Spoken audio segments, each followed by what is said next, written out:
आज आहे एकादशी आणि एकादशीसाठी मी आज करणार आहे उपवासाची थालीपीठं. उपवासाची थालीपीठं कशी करायची हा बऱ्याच जणांना प्रश्न असतो किंवा कुणाकुणाला येतही. आणि काय काय इन्ग्रेडियंट्स आपण त्याच्यामध्ये टाकत नाही, त्यामुळे ते तव्यापर्यंत सुद्धा जात नाही. तर त्यासाठी मी आज तुम्हाला उपवासाची थालीपीठं कशी करायची त्यासाठी मी कसं प्रमाण घेतलेलं आहे ते तुम्हाला मी दाखवते.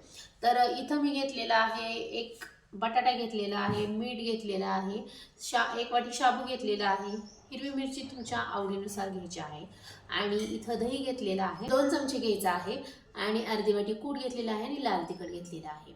तर हे सर्व आता मिक्स करायचं आणि थालीपीठं करायला घ्यायची. तर खूप छान होतात, करून बघ. तर आता हे सगळं मिक्स करून घेते.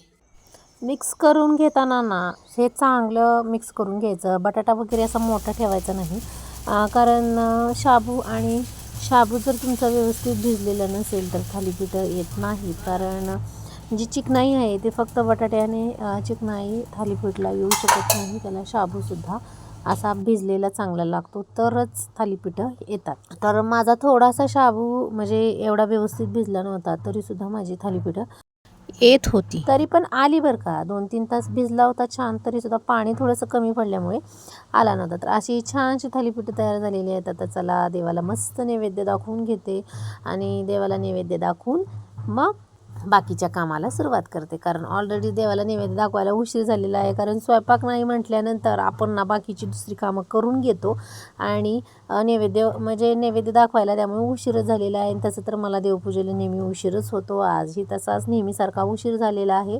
आणि आता मस्त थालीपीठ दहीचा देवाला नैवेद्य दाखवते.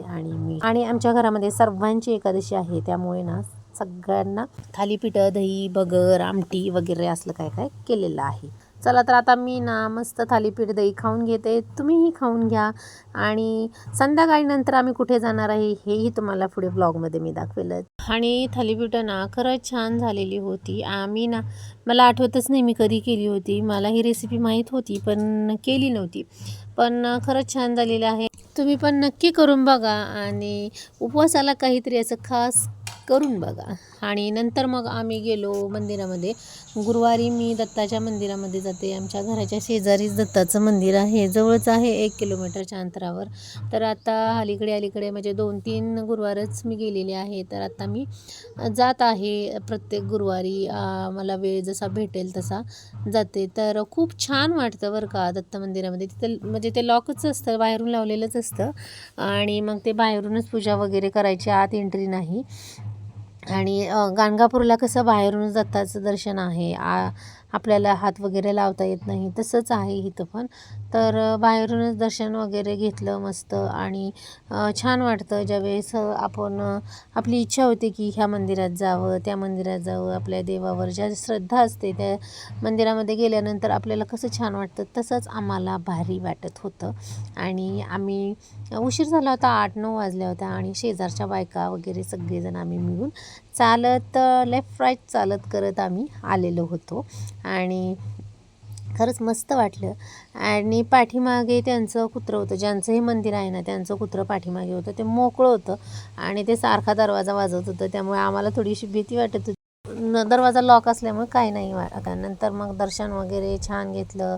तिथं थोडा वेळ बसलो, थोडा जप केला, थोडंसं पुस्तक वगैरे वाचलं आणि आम्ही घराकडे निघालो. कारण आमच्या घरीसुद्धा पाहुणे आलेले, म्हणजे एक वारकरी आलेले होते आणि त्यांना फराळाचं करायचं होतं. आणि मी हे आल्यानंतर मला माहीत झालं होतं. मग घरी गेल्यानंतर गुळाची भगर वगैरे केली आणि मग त्यांना कारण शाबू भिजवलेला होताच पण तो थोडाच होता. आणि मग अचानक कोणी आलं तर आपण पटकन कसं भगर वगैरे करतो. तर घरी यायला खूप उशीर झाला होता. घरी आल्यानंतर हे सर्व केलं मी. आणि आम्ही दत्त महाराजाच्या मंदिरामध्ये ना रोज 11 प्रदक्षिणा घालतो, म्हणजे प्रत्येक गुरुवारी 11 प्रदक्षिणा घालतो. चला तर मी माझा ब्लॉग इथेच संपते. बाई.